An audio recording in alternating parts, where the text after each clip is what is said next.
About 3 years ago, we used a subsoiler, and I ended up in the springtime picking rocks for 3 weeks straight. We looked at trying to use radishes to try and break up the compaction because we had deep down compaction. So we started 3 years ago planting just a straight cover 100 acres of radishes and saw benefits of it, you know, with the tubers going down 8 inches and the taproot going down even farther.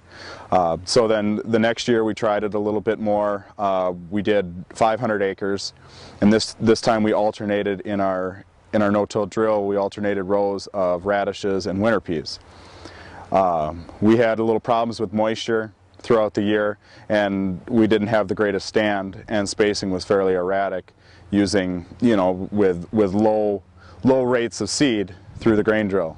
So then this year we used a mix of annual ryegrass and radishes all mixed up in a bag and tossed that in the grain drill.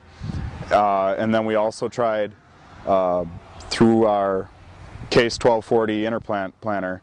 I blew winter peas back through the bulk fill, and through the interplants I had the radishes, so tried to space them out as equally as possible. We've already seen an incredible increase in just soil tilth and getting oxygen into the soil.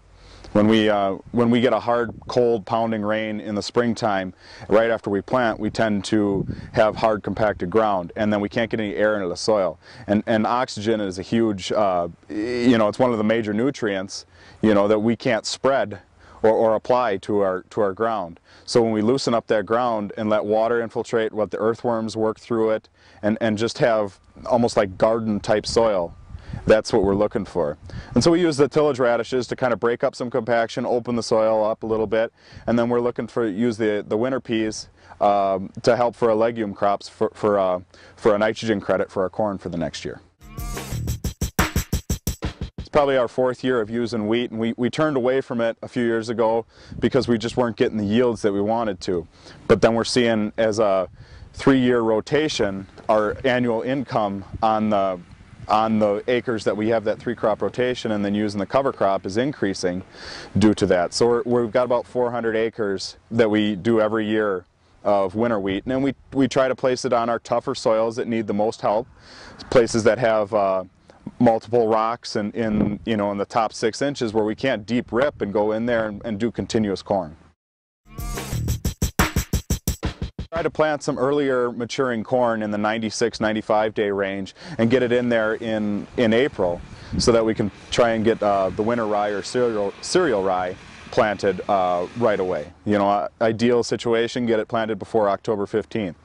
So last year we tried 100 acres, and that was after corn and going into soybeans, and this year we're trying it on some corn that's going into corn. We're doing it on some bean stubble that's going to be corn next year. Just trying to place it in areas where we need some help with compaction for the roots to go down, and then also on areas where we have large hills where the soil likes to wash, especially after soybeans.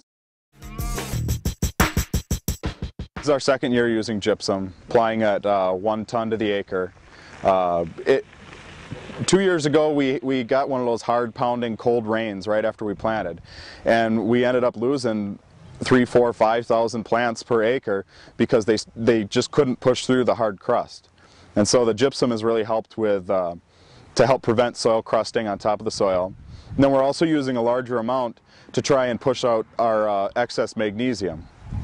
So when the sulfur and the magnesium combine, they produce Epsom salts, which then when it rains will leach out of the soil, taking excess magnesium and you know, just getting us an all-around better or more ideal calcium to magnesium ratio. So we'll have better root systems going down all the way. We'll have more earthworms. We'll just have a more oxygenated soil, and in turn have better soil tilth and healthier plants. Where we soil test and we have low pH, we've been using high calcium lime and getting that trucked in from 100 miles away. Native in this area is dolomitic lime, but it's also has magnesium in it. Well, the last thing we're using the gypsum to try and push the magnesium out. So the last thing we want to do is add more magnesium to the soil. So we're using high cal lime at roughly 1 ton to the acre, or where the soil, soil samples, the pH needs to be we're looking to get to the 6.4, 6.5 pH range.